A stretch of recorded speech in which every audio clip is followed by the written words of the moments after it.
It's Wellness Wednesday, and for today's segment, Dr. Ken Stewart is with us, and he's going to talk to us about thyroid issues, how to recognize them, and treatments that are available. A lot of people have these issues, and maybe they don't realize that's what possibly is causing it.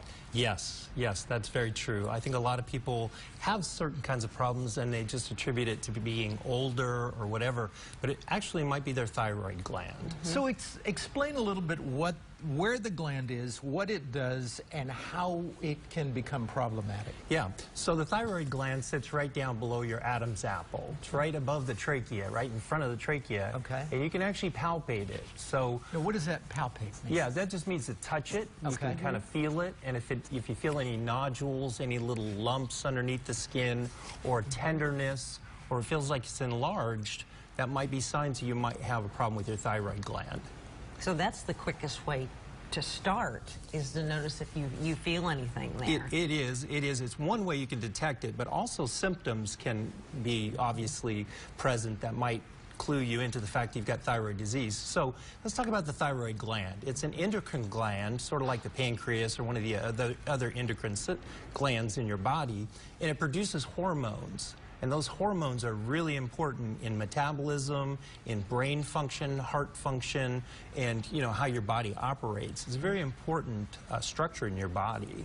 And it seems like the thyroid, if I'm following you correctly, really has an effect on many different parts of your body and your health. Yes. Is that accurate? Yes, it affects your heart, it affects your brain, it affects your skin.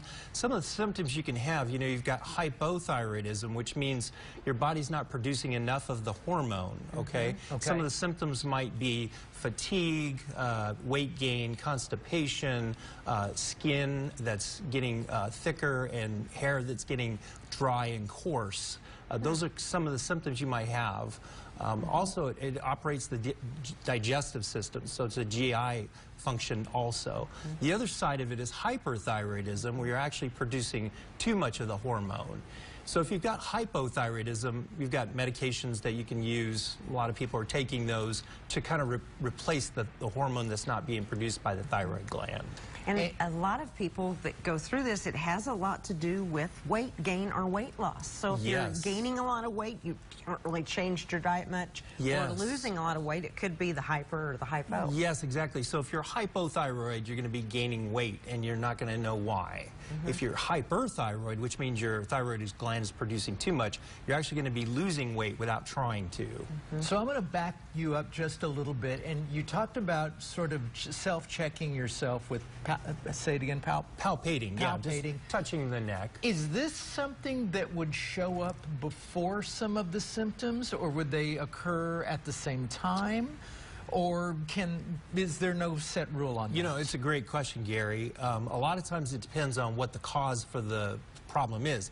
So they have something called Hashimoto's thyroiditis, which means you actually have inflammation of that particular gland, and that's what can cause some problems with hypothyroidism, which means it damages the tissue, so you're not producing the hormone that you need to produce.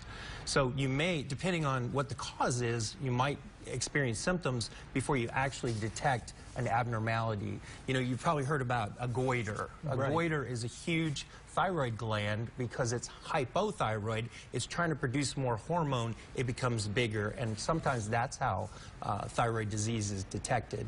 Very easy to detect. I mean, you can get a blood test that will tell you what your thyroid levels are.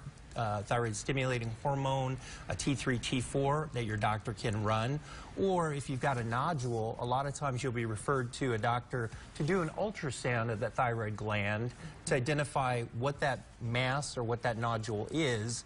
And that might lead to something called a needle biopsy, where they can actually take tissue from the thyroid gland and find out if it's cancerous or if it's just a benign cyst. So really, it's a simple test if you want to just do the blood test to find out first. If you're already feeling something, you probably need the x-ray and all that. Yes. But go ahead and get the test and see if you have any issues with that and get to feeling better. Sure. Talk to your healthcare provider.